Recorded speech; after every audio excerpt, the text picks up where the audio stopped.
I'm Mindy Peterson, and this is Enhanced Life with Music, where we explore all the ways music can make our lives better, health, happiness, and beyond. Have you ever heard a song and suddenly found yourself entirely somewhere else? Maybe you were reliving a memory you hadn't thought about in years, imagining a future conversation, or drifting into a vivid inner world that you can't quite explain.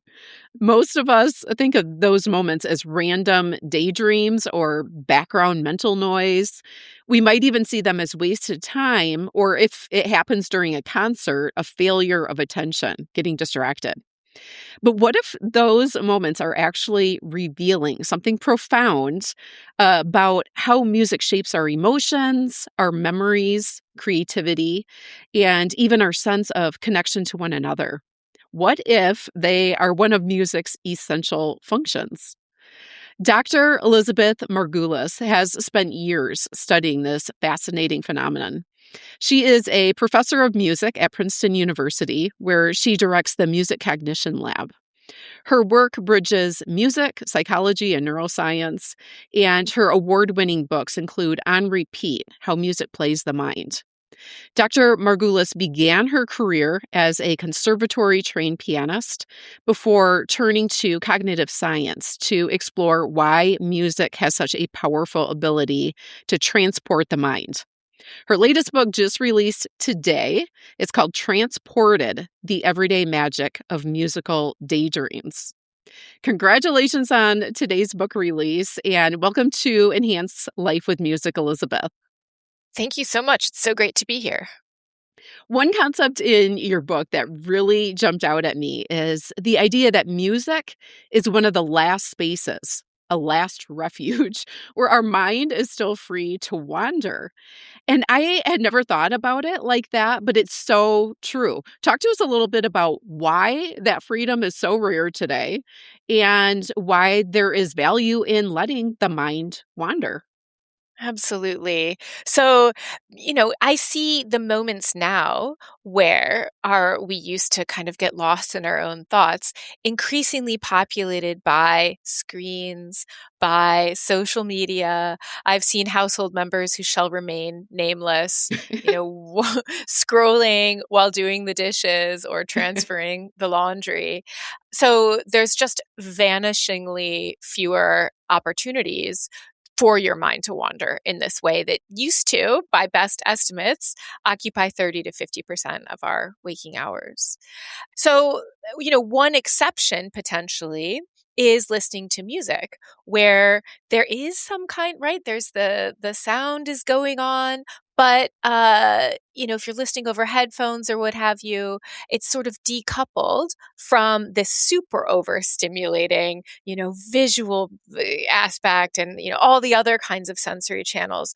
So it there's some kind of trigger there in the sound, which ends up being very much what the book is Uh-huh. about, but there's still this freedom to for your mind to drift. So one of the things I'm hoping to do with the book is that when this happens, when you listen to music, that you recognize that this can be a wonderful, positive way of interacting with the music rather than some kind of failure of attention. Yeah, it can be a catalyst rather than a failure. Yeah. Exactly. Yeah. And in fact, often where it feels like we've really kind of gone off somewhere that is, there's no accounting for, that there's some kind of architecture to what seems like an incredibly personal, subjective, momentary journey. Yeah. And there's meaning to be plumbed there and interesting things to be found. Yeah. Well, in your book, you say music in many ways marks the last refuge of the daydream. And I thought, after I read some more about what you were saying about the screens and the stimuli and all of that, that's just incessant, I thought, oh my gosh, it's totally true. Like, if I'm standing in line at Costco, normally in years past, that would have been daydream time, or I would have talked to the people around me, and just, Yeah, exactly. you know, And that go right. ahead. Well, I think now just standing in line might be too much in 2026, right? People can't do it. It's like they're going to take out their phone. I've seen it happen. Totally. I take out my phone. I'm like, any emails come through, since I last checked, or I'll catch up on Instagram or something like that. Exactly. But I see students walking around, if they've got headphones in, they're kind of a little more chill, right? They're not manically taking out their phone and it has like kind of just enough to carry them somewhere and let their mind kind of, sit on something and go somewhere without that incessant need to stuff something else in front of your Yeah. mindscape. Well, and also our culture's really become obsessed with productivity, and I am as guilty as anyone. Like, I'm sort of a productivity efficiency nerd. I love it. But I think back to my childhood, I experienced boredom. I had plenty of time to just lie on the grass on the hill in the back of our yard or sit on the swing in the swing set and just let my mind wander. And I loved that. And kids today they're not really given the opportunity to be bored. Exactly. And that's part of how you make sense of who you are, right? Because what happens when your mind is wandering is that you're going through these kind of scenarios, right? You're remembering things that happened to you, you're imagining other things that could happen, thinking about the past. You are creating your own story, right? Along the way. And without the time to do that, it's hard for the various threads of your life to cohere in the way they really need to for you to be well in this Oh world. my gosh. I love how you said that. Making sense of who we are and whatever you said about the threads of our life kind of coming together and cohering. Yes, yes, yes. Yeah, I wrestle with this all the time as a parent, as somebody who grew up in the 70s and 80s, right? Like I was just, I was left to myself to do what I would. Totally, And yes. Yeah, after reading your book, I know we're pretty much the same age. So Yeah, totally yeah. relate there. Yeah. Well, you bring together neuroscience, psychology, ethnography in this book. Explain just a little bit about what is happening in the brain when we become transported in this way by music. Yes. So, one of the things we've found, and this was really only possible once we had learned that we could play people new excerpts of music they'd never heard before and just ask them to imagine whatever they wanted and then tell us what story they imagined, that we learned that people tend to, even though they're by themselves and they're having this what feels like a very personal imagining, where they go tends to be defined by the music in some really key ways. So certain excerpts tend to take people to a city street in the 1920s. Other excerpts tend to take them to a meadow where a sun is rising and tiny creatures start to frolic. Like literal words. When you ask people what they imagined for certain excerpts, the word frolic will just emerge in the majority of responses. And to me, that's just so wild because people could say anything, right? Well, and that's not a word that we use very often. That's the other thing. It's fascinating. Yes. So we basically, once we learned that was happening, we could take advantage of that in an MRI scanner because now we could bring people in, play them music that we knew from behavioral studies was liable to make them imagine a certain story. Or we could bring them in and play them narration of somebody reciting that story. And so now what we can do is compare the brain activity between the cases where you're just listening to music and imagining a story, and when you're listening to just like a literal description of the story. And once we had that kind of ground truth for what's going on in music listening, we saw all this activity in higher order areas like the default mode network that underlies mind wandering and exactly this kind of thought that we've been discussing cropping up in these very excerpt specific ways. So, a certain excerpt activates certain specific patterns in the default mode network, and another excerpt triggers another distinct pattern of activity. So we could really see these excerpt specific kind of patterns that shows us that this kind of mental journey that's characteristic of scene construction, mind wandering in other kinds of tasks is also active in music listening. You mentioned that default mode network, and that was Mhm, another thing that really caught my attention in your book. Like, I've heard that term before, mhm. and you did a really good job of explaining it. And one thing that really I came away with is that's the mode, the network that our brain engages when we don't have a specific task or response that's being asked of our mind. And that's a lot of times when music listening is happening. And it could be when we're driving, it could be when we're folding laundry and we don't need the brain to be actively engaged in something else, like our hands are carrying out a manual task. You mentioned a family member doing dishes, things like that. But Exactly. anything else you want to say to kind of describe that default mode network and why it's so important in this conversation about musical daydreams? Yes. I mean, if you think about music listening, part of the entire point is that it's non-utilitarian, right? It's not a job. Like you don't have a goal you're specifically pursuing, right? In this kind of overt task-oriented way. So that's all kind of wrapped into how it works. This is exactly how you can kind of have an aesthetic experience that involves this kind of daydreaming, right? You can only do that when you're able to let go a little bit. And And that seems to be key, is just letting go. It's like going into that exactly. network, that default mode network, there's this softening of the focus. It's just kind of letting go enough that certain things can rise. Emerge. And yes, Right. yes. Because that's the thing that is so interesting to me about music is I think about it as kind of sticky fly paper. Do you know what I'm talking about? Yeah, The little yeah. and so basically, kind of whatever's happening in the world around you, music kind of just grabs onto that and it sticks to it. So a great example of looking at how this unfolds in the laboratory is a study by Jamal Williams, who was a PhD student here at Princeton. And in his work, he had people come in to the scanner and either watch in its original version the entirety of the movie The Eternal Sunshine of the Spotless Mind, or the movie in a version where the soundtrack had been completely wiped. So there's no music, but there's still all the dialogue and sound effects. All of that is intact.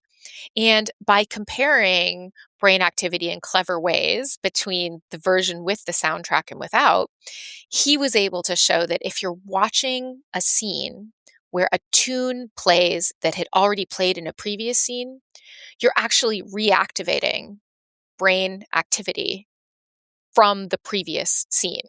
Hmm. So from the content of the previous scene. So, those melodies have attached to them the things that happened in the movie when they were initially played. And I view that as just a lovely kind of demonstration across the short time frame of a movie of kind of the way this is working across our entire lifespans. And Yeah, music can, come up with some really unexpected resonance that right. Well, and you mentioned in your book too how music and those melodies have the ability to embed in them people and places and things and memories and so when we hear that melody, it's so much more than sound that it's bringing back into our between our ears, our brain. exactly. I mean, we see this from the very earliest age. So I'm thinking of this study where they played babies one of two very similar melodies. And the melody could be played for them either by a toy, where it just like played a recording, or it could be sung to them by a stranger over Zoom, or in person by a parent. And then they just wait months and months and then replay that melody or this other very similar one to the same babies. And only in the case where babies had first heard the melody sung to them in person by a parent did they specially pay attention to it and remember it and be invested in it, right? So Wow. from the very earliest stages, music is fundamentally social and is carrying this kind of contextual information along with it, which is so interesting because so many times we lapse into thinking about music as this kind of abstracted away thing that's like in its own realm. And so part of this for me is just kind of helping us reconnect with the way that music is actually deeply embedded in all facets of our life and worlds. Sure. And you talk in the book about how music does have this unique superpower in that way to unlock memories and transport us into daydreams more so than smells, than pictures, faces, words. And kind of because of what we were just discussing, which is so fascinating. As we alluded to earlier, we can tend to equate daydreaming with distraction or a waste of time. Your book completely reframes it. It's not just meaningful, but an essential function of music. You describe daydreaming as an innate music listening practice that may well constitute one of music's most essential and neglected functions. And your book is about the ways that music can tip us into a transported state and the value inherent in that form of letting go, which love that. But talk to us about what are some of the essential functions that daydreams can be used for and are being used for? Yes. So, one thing I think we see a lot already, which is people turning to music for mood regulation, right? Like that's pretty ubiquitous, and that's Yeah. something people people do pretty intuitively. And really hit the news a lot during like the COVID-19 pandemic. Yes, absolutely. And people have seen that, the kind of memories that music elicits tend to be social memories. Mm, So, there's this reminiscence bump for music you listen to a lot during your teenage years. yep. And, And for listeners who haven't heard, there is an episode on the reminiscence bump, so I'll link to that in the show notes. amazing, perfect. Continue And on. and so when you're reactivating these memories, they also tend to be quite social. That's also quite a time of your life when you're, forming your identity or hanging out a lot, right? You're with other people quite a bit, and they often tend to be self-defining. So they, memories that are important to your sense of who you are. So all of those can play this kind of important, definitive kind of role. And if I'm really feeling down, there is something really low barrier to entry about hitting play on a song that's, easier than other advice you get, like go take a walk, but then you have to like get out of bed. Sometimes when you feel really bad, that's, not the most obvious thing. Um, where, just hitting play can kind of sometimes jolt your thoughtscape out of the rut that it's stuck in, right?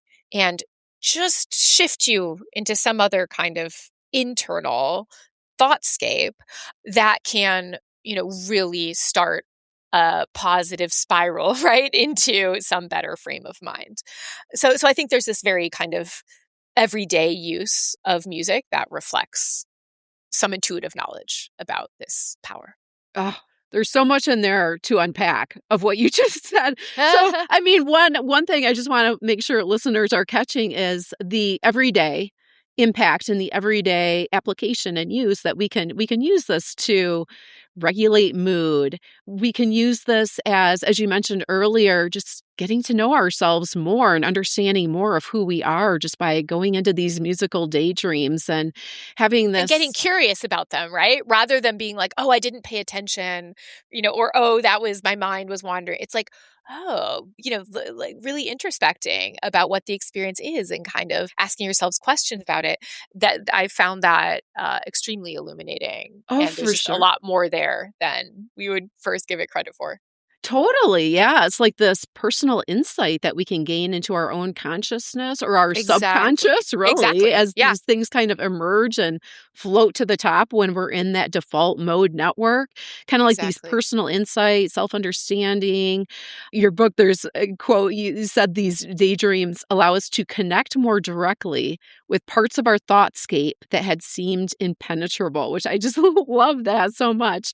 But then moving even deeper for people who do have diagnosed anxiety, depression, ADHD, PTSD, you mentioned this low barrier to entry. And yeah, maybe it'd be great to get out and take a walk. And you mentioned in the book how therapists really do prescribe that people with these conditions seek out a novel environment. Get out of bed, Yes. leave the house. Yes. All of that can help sort of jumpstart them out of a downward spiral of thinking, or if they get kind of stuck in a rut of Exactly. thinking.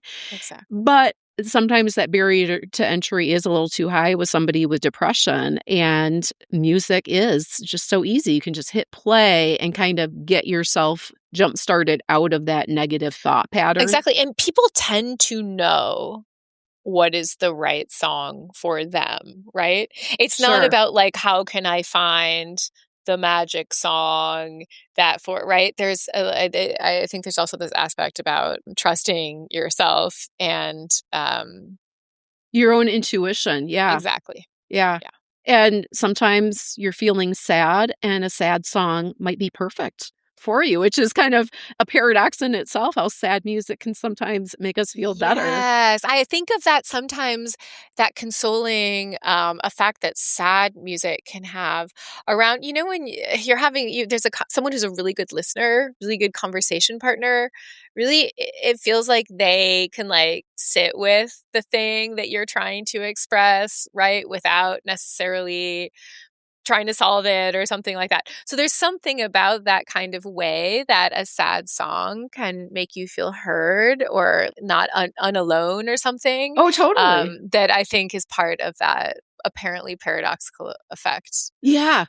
Well, you refer to this use of music in the book as off-label use of music, Right. which I love because we've heard that term used before, off-label use of pharmacological, pills. And so I love that description for music. You were talking earlier when I said there's so much to unpack here. You were talking about how music, when we listen to it in our youth, a lot of times it's in social settings and as adults too, but primarily during that adolescent time where that reminiscence bump is, when we're experiencing that. Mhm. And also, music is part of creating our own identity. There's these self-defining moments that memory really plays into and contributes really meaningfully to who we are and what our story is. And all of those things are hugely important for people using music for people with dementia. And that Yeah. music memory is the last to fade away. And you mentioned in your book the Alive Inside documentary, which I absolutely love. I've talked about that on the show many times. And that it's almost eerie watching that documentary to see how music from people's youth does make them come alive when they're virtually unresponsive and don't recognize loved ones, and they're uncommunicative because of their dementia.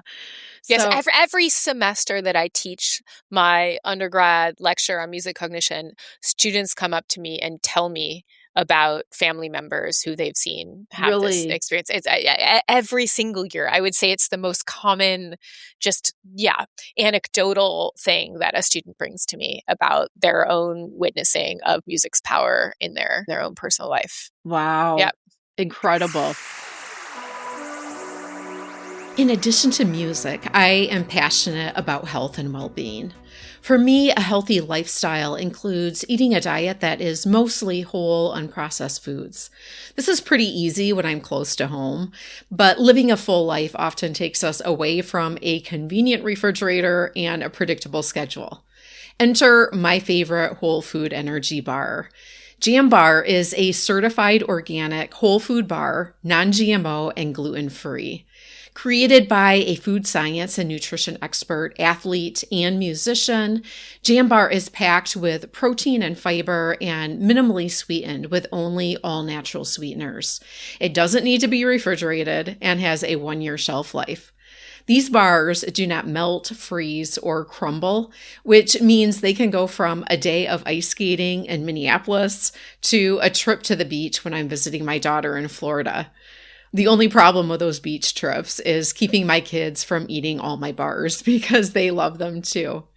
Fuel your full life and healthy lifestyle with Jam Bars. Available at Amazon, select retailers, and jambar.com. For more info, you can also visit episode 160. Links are in the show notes. Well, and then the other thing I wanted to touch on too is I've had a lot of music therapists as guests on this show. Love music therapists. I'm always just blown away by what can be done with music therapy. So I've heard about the Bonney method of guided imagery and music. But in your book, you went into the history of that. It was developed by a It's so woman. interesting to me. Oh my gosh. I had no idea that's how that method came to be. And Isn't it amazing? I yes. feel like I feel like helps we need, if someone's looking for a book topic, we really need an excellent book about Helen Bonney. Agree 100%. Fascinating person. So listeners, get Elizabeth's book and read it for yourself, but just like quick, cliff notes on it. She was sort of tapped to help out at the Maryland Psychiatric Research Center, helping as kind of an aid with patients they were being treated with LSD and kind of this psychedelic trip to try to put them in these altered states of consciousness for treating people with PTSD and schizophrenia, depression, all different kinds of situations. A lot of times background music was being used just sort of as an afterthought. Not much thought was being put into it. And Helen Bonney, actually, why don't you explain a little? I'll let you explain. You can explain it better than us, how she kind of used that experience as a spring for her Bonney method of guided imagery. Yeah, she just noticed because, and I loved this kind of like historical sidebar that, there was like some requirement that somebody in the room had to be female when the patient was female or something. So that meant because she was a woman, she was in way more of these sessions than she would otherwise have been. So she just got to witness a lot and noticed across the course of, being involved in so many of these that whatever was playing in the music seemed to be materially affecting the content of the journey that the person was going on. And, she had grown up as a violinist and had this kind of insight that like, what would happen if we just tried this with the music, right? And just forget about the drugs. Yeah. And like sort of just tapped into this kind of latent psychedelic potential that's in the music itself. And that's more or less what the guided imagery to music program is, right? It's very much like the way these LSD programs were, but using music. And also, like, not only LSD, but there's some corollaries to hypnosis, meditation. And yeah, she just recognized that, hey, we can do this and achieve these states of altered consciousness just with musical daydreams, with, like you said, without the drugs. Yeah. And in your book, you said, in an age of fascination with magic mushrooms, there's perhaps no ordinary experience that is more psychedelic than the mere act of listening to music. Yeah, there's so many things about music that are like this to me. An example is earworms, where it felt like people kind of thought that it was weird that they had them and like didn't really pay attention to them until there started being some research on it and they were like, wait a minute, more than 90% of people are having earworms really frequently. And then that really shifted the discourse. And there are actually papers that track on Twitter, for example, mentions of earworms. And you can like watch this completely change once it becomes in the public sensibility that an earworm is a thing and it's actually a way of understanding how our memory works and it's actually interesting, and people start being like, oh, I have this song stuck in my head, it's this, and talking about it kind of on the internet. And I guess one of my hopes about Daydreams is that the same thing happens, right? This thing that we've sort of been discounting, that once we kind of like turn our attention to it and think about it and really notice it, that we'll appreciate it for how kind of bizarre and fascinating and illuminating it actually is. Sure. One other sort of everyday application of musical daydreams that I loved is you were talking about runners and how marathons are fueled by musical daydreams as much as by Gatorade. And it's kind of like this analgesic effect where runners are using these musical daydreams to sort of take their attention away from their toe blisters and their sore hip flexors and into a more joyful realm. And so it does have this sort of painkiller effect on us. And then the other use of musical daydreams that I just wanted you to touch on too is it as like fuel for creativity. That was really fascinating and totally makes sense. So talk to us a little bit about how essential musical daydreams are for creativity. So, in one project, we have looked at standard measures that are used in the field to assess individual differences in, like, trait level differences in creativity. Like, to the extent that you can have a measure of, we could argue about whether this is a valid measure, but like, to the extent that people think there is a measure that can like tap into a person's creativity, we used those agreed upon measures. And then we had people daydream to music. And then what we did is we looked at the relationships between the content of the daydreams and these trait level measures of creativity.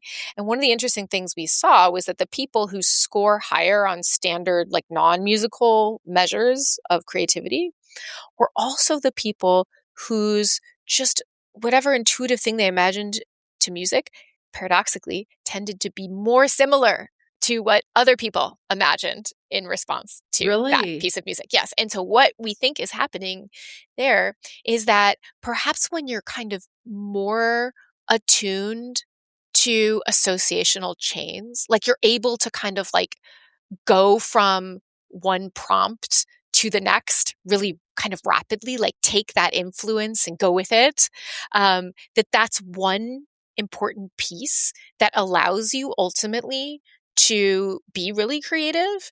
It's just like a certain openness or alertness, right, to things that are incoming. So instead of being kind of like straight ahead with the thing you're trying to accomplish, that something can come in like a song, and the song, is connoting something about floating in feathers, and you're immediately able to be like, oh, floating in feathers, right? There's some kind of mental pivot that requires that seems to be correlated with trait level creativity, which is Huh. pretty interesting. Yeah, fascinating. Well, as you were describing that, it just reminded me back to what you were saying earlier in the conversation about the word frolic and that how that comes up so often with Right. people. And I just have to say, like, I would be remiss if I didn't share this piece of information from your book that blew me away is that so many people have the same musical daydreams to the same songs, which I found so fascinating. In your book, you talk about how when you get lost in a musical daydream, we probably think about we're getting lost in our own little private world. Exactly. But really, like if you happen to be in Starbucks and you mentioned a Nora Jones tune, Hmm. if that's playing and you kind of get caught up in your own little musical daydream, chances are really high that all the other people around you are having the same musical daydream, which blew me away, I know. especially if we're like the same age as them. And it made sense, like you were talking about how people who are of a similar age, language, educational experience probably have the same songs kind of crop up at their high school proms or on the radio and amusement parks or camping trips or grocery stores, things like that. And so you probably are having some of the same memories as the people around you, which I just find Exactly. It's a great way to tripify your experience in the Starbucks line is, just contemplate that right. whatever weird thing is happening in your, head is likely happening in at least Yeah. some of your other line mates. Yeah, or even like some of Liszt's symphonies and some of the classical music that was used in Tom and Jerry cartoons. That was such Yes. a great example too. Like, oh Yes. yeah. And the crazy thing is the way how good we are at categorizing new music. So even when it was never used in a Tom and Jerry episode, we can like abstract the elements of music that was used in Tom and Jerry episodes and then instantly have that association for something we've never heard before.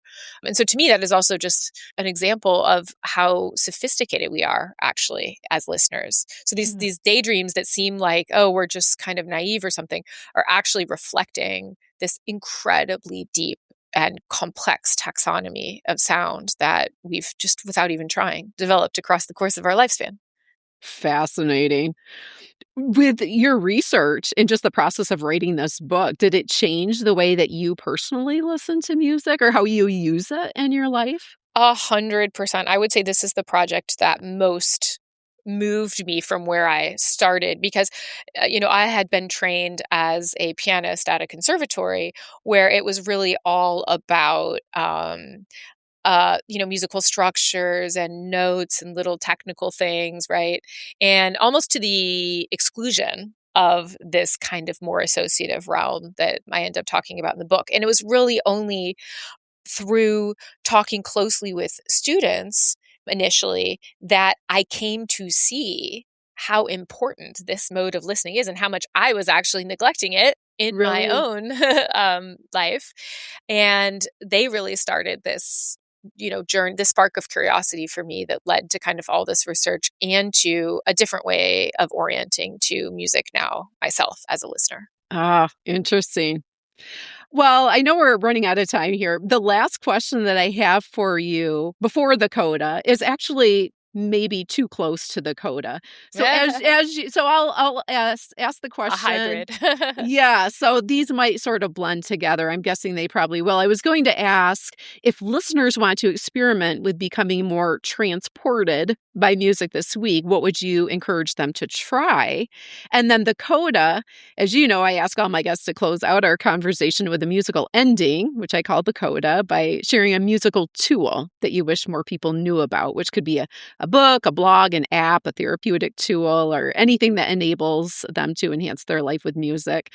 So, do you want to answer those together as a hybrid or separately? Well, I could sort of give a short answer to the first one and then Okay. focus on the second. I think that what I would suggest to people about giving themselves a chance to be more transported by music this week, I would say it's about, if you've ever done those kind of biofeedback little thing where you have to move a cursor by relaxing paradoxically and not focusing.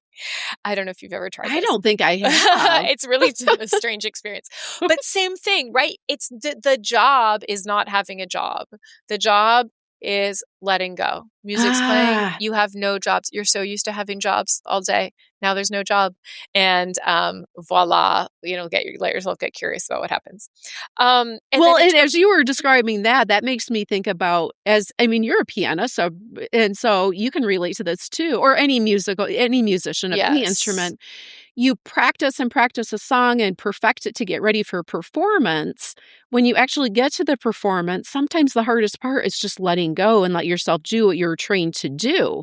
Because we get in front of an audience and our conscious mind just will not relax and we just overanalyze every single thing that we're doing and every single note we're about to play, and we can kind of dig ourselves a hole and shoot ourselves in the foot in that way. Yes, and I mean, same thing as a listener, right? You can be cursed by training in that, you're just listening kind of critically and like, oh, well, Yep. I would have used my pinky there, or like Yep. whatever. Yeah, so this is a little bit like antithetical to that. And then in terms of a tool that I would strongly recommend to listeners, because this has been so valuable in my own life, is talking about your musical daydreams. Okay, this may seem With like other terrible people. advice with other people. Here's Okay. why this first might seem bad is because if you talk about, like, if your friend is like, I had this weird dream last night, and they start talking about it, that's usually so bad and so boring and such a conversation killer. But the thing about musical daydreams is because there's some shared actual percept in the world, like namely the music itself, when someone describes their kind of internal imaginings while listening to it, it's this unbelievable opportunity to get behind their ear and into this sort of subjective sense that they're having of their sensory world. And two things can happen. One is you have strikingly similar imaginings, which Oh, we yeah. know is Yeah. very often the case. And then that's this wild kind of point of connection that's really interesting and fun. Uh-huh. And then the other is that it's something very different. And that's also really fascinating. So this has been great for me with both my parents and with my teenage children, right? Because there's with my kids, there's just no better conversation starter than like they play me a song they love And I'm like, "This sounds like, I don't know," to me. And they're like, "Well, what I hear," and like, right, and then there's this whole world that they have associated with it that, Ah, I knew nothing about, and really changes not only how I hear the song, so it's, helped me become connected into and excited about whole other genres of music that I knew nothing about previously. But it has also just helped me connect to the internal life of my kids. Whereas, when there's nothing to ground it, it's really hard to talk about your internal life with another person, especially your child. It's like, yeah. that feels weird. But if you're really talking about a song, it's grounded in this extremely useful way. Wow, what a great way to spend the time on a road trip. If you're with your family in the car for a long period of time, or even just shuttling kids around to their different activities. 100%. Carried us all the way from New Jersey to Maine very happily. So I can recommend it. Love it.